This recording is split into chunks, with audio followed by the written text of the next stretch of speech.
خطاب دیتے ہیں جناب شاداب جعفری صاحب۔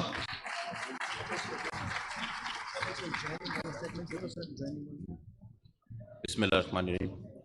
قاضی صاحب اور آپ کی تمام ٹیم کو مبارکباد دیتا ہوں کہ ماشاءاللہ بڑی محنت کے بعد آپ نے یہ کنونشن آرگنائز کیا، اور جس کا واضح ثبوت ہے جو ابھی الیکشن ہوئے ہیں ریسنٹلی، اس میں جو آئی ایل ایف نے سروسز دی ہیں وہ بہت زیادہ کمنڈیبل ہیں، قابل تحسین ہیں۔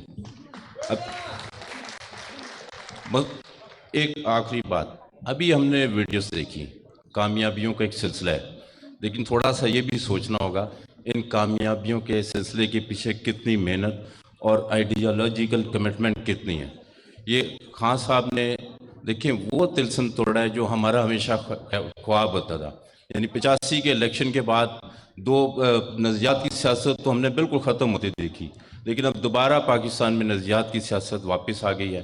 اب ہمارا رول جو خان صاحب نے اپنا کام بہت پہلے ختم کر دیا تھا، آج وکلا کا رول ہے، کیونکہ اب ہم نے رول آف لا کی طرف جانا ہے، ہم نے کانسٹیٹیوشن کی سپریمیسی کے لیے جانا ہے۔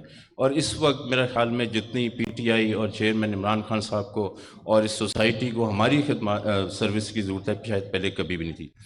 لیکن یہ تمام چیزوں کے پیچھے دیکھیں جو بھی سٹرگل ہے، ابھی میں نے بتایا جیسے جو اتنی بڑی کامیابی ہوئی اس میں کوئی سیلف وہ نہیں تھا مقصد، ہمیں سیلف لیس ہو کے کام کرنا ہے، تھوڑا سا مقاصد کو سائڈ پہ رکھنا ہوگا، نظریاتی طور پہ میں کھڑے ہونا، کیونکہ جو ہماری بہت بڑی خوش قسمتی ہے کہ آج تقریباً ہم کامیاب ہو چکے ہیں۔ اب آنے والا جو پاکستان ہے وہ رول آف لا کے انڈر ہم نے انشاءاللہ جینا ہے، اور عمران خان صاحب کی قیادت میں۔ تو میری آخری آپ سے گزارش ہے کہ نظریاتی کمٹمنٹ کے ساتھ سیلف لیسلی ہم نے پی ٹی آئی اور عمران خان صاحب کو مضبوط کرنا ہے۔ Thank you.